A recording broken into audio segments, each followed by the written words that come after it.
Ovulation is the release of an egg from one of the ovaries. It often happens about midway through the menstrual cycle, although the exact timing may vary. In preparation for ovulation, the lining of the uterus or endometrium thickens. The pituitary gland in the brain stimulates one of the ovaries to release an egg. The wall of the ovarian follicle ruptures at the surface of the ovary.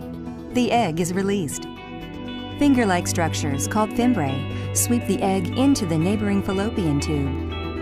The egg travels through the fallopian tube, propelled in part by contractions in the fallopian tube walls. Here in the fallopian tube, the egg may be fertilized by a sperm. If the egg is fertilized, the egg and sperm unite to form a one-celled entity called a zygote. As the zygote travels down the fallopian tube toward the uterus, it begins dividing rapidly to form a cluster of cells resembling a tiny raspberry.